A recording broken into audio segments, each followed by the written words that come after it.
Did you know that our brain decides what's worth looking at before we even realize that we're looking at it?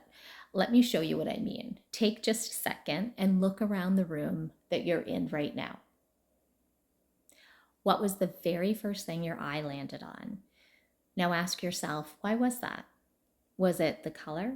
Was it brighter than everything else? Was it a different shape? Did it catch your eye simply because of the way that it reflects the light, or was it simply different from everything else that was around it?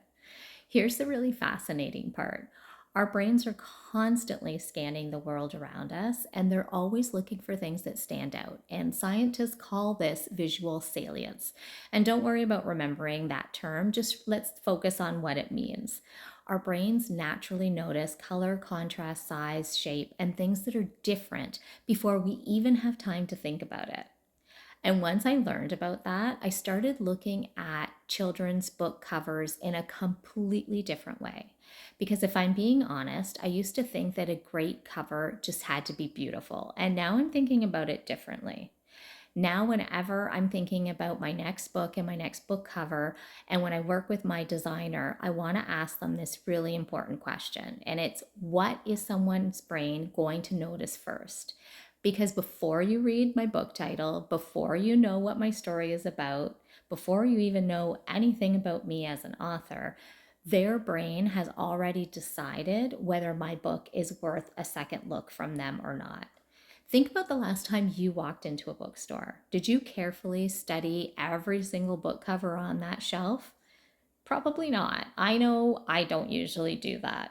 We scan. We scan with our eyes. We move from one cover to the next until something makes us stop. The exact same thing happens when someone is scrolling through the online book sites or looking for books in a bookstore. They're scanning. That's why I don't think that our book covers are just simply artwork. They are doing a job, and their first job isn't to tell the whole story of our book. It isn't to show every single character that's in our book. It's not even to explain what the book is about. The first job of our book cover is to simply make someone pause. And here's something that I've learned that actually really surprised me. A beautiful book cover isn't always effective. Sometimes we add too many colors because we want it to stand out. But when everything stands out, sometimes nothing stands out. Sometimes we make our title too small. Sometimes we fill every single space on that book cover with details because we're so excited to show everything that's been created for our book. But when someone sees our book cover as a tiny thumbnail on online bookshops, sometimes those details just disappear. And so it might be better to keep it simple. And I have to ask myself this: where do I want someone's eyes to go first when they see my book cover? Can they easily read the title? Is there one clear focal point?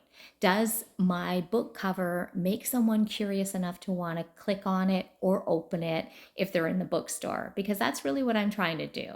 We're not asking our book cover to tell our whole story. We're asking it to start a conversation, to make someone stop, to make someone curious, to make them want to pick up our book and learn more about our story that is inside.